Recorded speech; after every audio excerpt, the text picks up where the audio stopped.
Assalamualaikum warahmatullahi wabarakatuh. Bismillahirrahmanirrahim. Alhamdulillahilladzi arsala rasulahu bil huda wa dinil haqqi liyudhhirahu 'alad dini kullihi walau karihal musyrikun. Allahumma salli wa sallim ala sayyidil mursalin Sayyidina Muhammad wa ala alihi wa sahbihi ajma'in. Al-Mukarramun yang mulia Kepala Madrasah Aliyah Negeri 2 Pamekasan, segenap panitia Matsama Santri Baru tahun 2021 yang saya hormati, anak-anakku Santri Baru MAN 2 Pamekasan yang saya banggakan.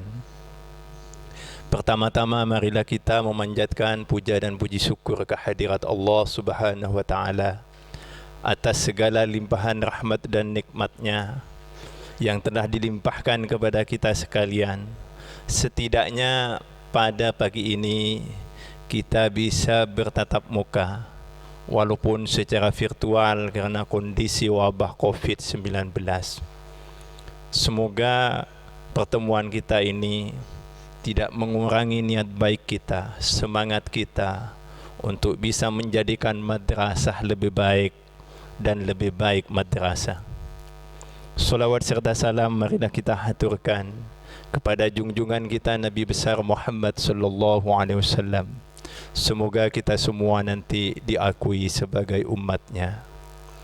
Anak-anakku yang saya banggakan, sebelum Bapak menyampaikan materi tentang profil MAN 2 Pamekasan sekaligus menyangkut masalah kurikulum MAN 2 Pamekasan, perlu kiranya Bapak memperkenalkan diri kepada anak-anakku sekalian bahwa Bapak dalam hal ini memangku sebagai wakakurikulum di MAN 2 Pamekasan. Bapak memiliki nama Muhammad Bahri, SPD, di mana Bapak sudah melaksanakan tugas di MAN 2 Pamekasan ini mulai tahun 1998. Itu sekilas tentang perkenalan dari Bapak. Mungkin nanti untuk lebih luasnya bisa kita berkenalan pada waktu tatap muka di lain kesempatan jika kondisinya memungkinkan. Selanjutnya, karena keterbatasan waktu, saya akan menyampaikan secara singkat saja tentang sejarah dari MAN 2 Pamekasan. Pertama, awal berdirinya gedung ini, gedung MAN 2 Pamekasan, itu sekitar tahun 1956. Itu awal berdirinya. Jadi 11 tahun setelah Indonesia merdeka. Kemudian penggunaan gedung ini dimulai pada tahun 1959 dengan nama Pendidikan Guru Agama Negeri Pamekasan atau PGAN Pamekasan. Dan itu merupakan lembaga PGA, satu-satunya lembaga PGA negeri yang ada di Madura. Jadi santrinya itu bukan hanya dari wilayah Pamekasan, juga ada dari Sumeneb, ada dari Sampang, ada dari Bangkalan, bahkan juga ada yang dari Jawa. Kemudian pada tahun 1992, PGAN Pamekasan ini beralih fungsi menjadi MAN Pamekasan. Bukan MAN 2, MAN Pamekasan. Kemudian sekitar tahun 2016, sekitar tahun 2016 baru beralih fungsi, beralih nama bukan beralih fungsi, menjadi MAN 2 Pamekasan. Cuman masyarakat mengenalnya sebagai MAN 2 Pamekasan dari dulu.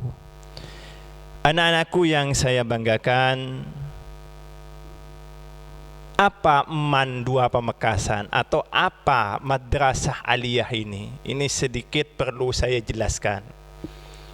Madrasah Aliyah ini sebenarnya merupakan lembaga pendidikan yang berada di bawah naungan Kementerian Agama yang setara dengan SMA atau merupakan pendidikan menengah. Kurikulumnya juga sama dengan SMA, cuman di Madrasah Aliyah, khususnya di MAN 2 Pamekasan, itu ada nilai plus dibandingkan dengan SMA.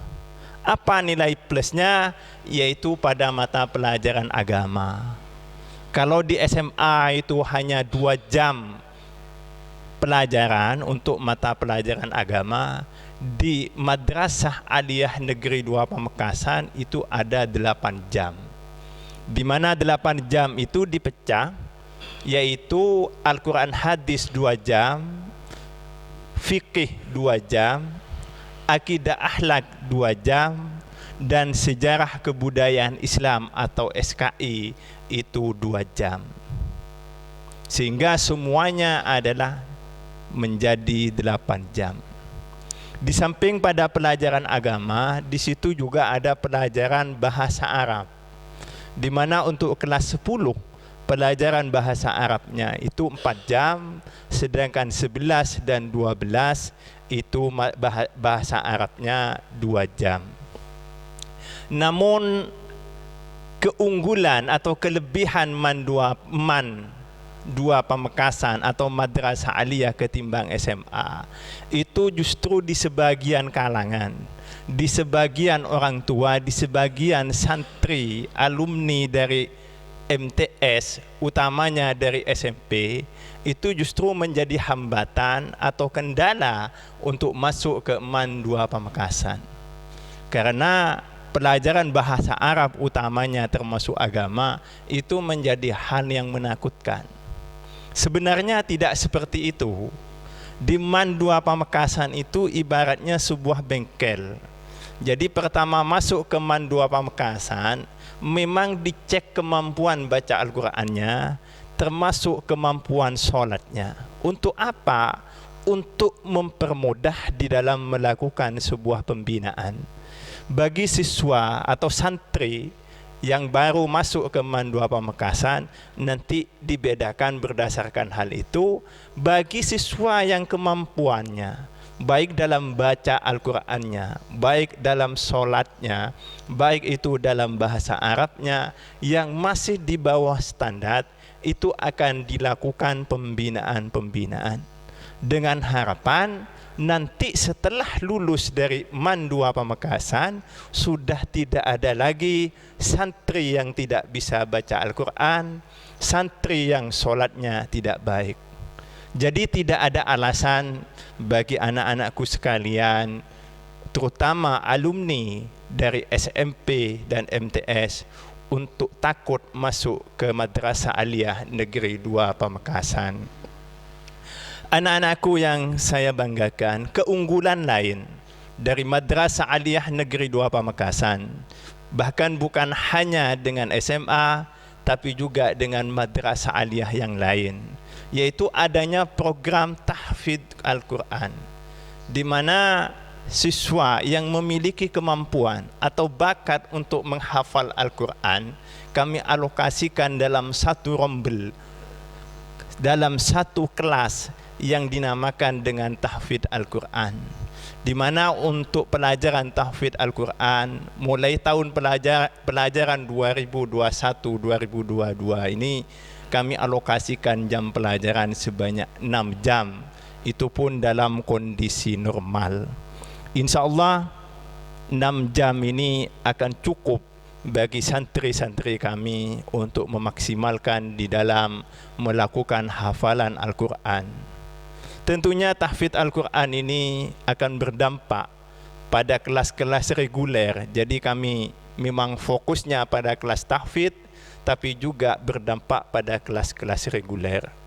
Untuk mendukung kegiatan tahfidzul Quran, kami sudah membiasakan di awal pelajaran dan di saat-saat istirahat dengan bacaan lantunan Al-Quran, terutama pada juz-juz akhir, yaitu juz 30, juz 1 dan seterusnya. Anak-anakku yang saya banggakan, selanjutnya, selain dari program tahfidzul Quran, kami juga ada program unggulan, yaitu keterampilan. Bahkan kami sudah memproklamirkan bahwa MAN 2 Pamekasan merupakan madrasah aliyah berciri khas keterampilan, di mana di dalam keterampilan ini kami memprioritaskan untuk sementara ini pada bidang tata boga, bidang tata busana, bidang multimedia, dan teknik komputer dan jaringan (TKJ), di mana bidang-bidang keterampilan ini merupakan mata pelajaran pilihan yang harus dipilih oleh siswa atau santri yang kelas 10 dan santri kelas 11. Di mana dalam hal ini kami mengalokasikan waktunya sebanyak 6 jam. Dari penjelasan ini, kami mengalokasikan jam pelajaran di MAN 2 Pamekasan menjadi lebih padat ketimbang di sekolah-sekolah umum seperti SMA. Sehingga kalau dalam kondisi normalnya kami 51 jam pelajaran, maka dengan banyaknya program-program yang ada di MAN 2 Pamekasan, dalam 1 minggu siswa itu harus menempuh pembelajaran sebanyak 59 jam. Sehingga dalam kondisi normal nanti siswa itu akan pulang sampai sore. Namun dalam kondisi COVID-19 yang semakin hari juga semakin tidak menentu kapan berakhirnya, maka Madrasah Aliyah Negeri 2 Pamekasan sesuai dengan aturan yang ada baru bisa melaksanakan tatap muka terbatas jika di wilayah Pamekasan ini sudah berada pada zona kuning. Jika nanti bisa terjadi, jadi pembelajaran dalam kondisi COVID-19 kami pangkas yang semula 59 jam menjadi 30 jam pelajaran, di mana setiap jam pelajaran beralokasi yaitu sebanyak 45 menit. Sehingga dalam 30 jam pelajaran ini, kalau kita bagi dalam 6 hari, maka setiap harinya siswa akan menempuh pendidikan di madrasah dalam kondisi COVID-19 ini sebanyak 5 jam pelajaran. Sehingga jika anak-anakku sekalian nanti masuk jam 7.00, maka berakhir pulang jam 10.45 tanpa istirahat. Karena itu termasuk kondisi darurat COVID-19. Anak-anakku yang saya banggakan, di samping unggulan-unggulan yang sudah saya sampaikan tentang MAN 2 Pamekasan, juga ada kegiatan-kegiatan ekstra yang bisa mendukung kemampuan dari anak-anakku sekalian. Yang secara detailnya kegiatan ekstra ini nanti akan disampaikan oleh Waka Kesiswaan. Anak-anakku yang saya banggakan, kita berharap, kita berdoa, kita memohon kepada Allah Subhanahu wa taala, semoga wabah penyakit COVID-19 ini segera sirna dari hadapan kita, dari Pamekasan secara khusus dan Indonesia pada umumnya, sehingga proses pembelajaran ini bisa cepat kembali normal seperti pada tahun-tahun sebelumnya. Semoga apa yang kita harapkan dikabulkan oleh Allah Subhanahu wa taala. Kiranya ini yang bisa Bapak sampaikan, kurang dan lebihnya mohon maaf. Terima kasih. Wabillahi taufiq wal hidayah. Wassalamualaikum warahmatullahi wabarakatuh.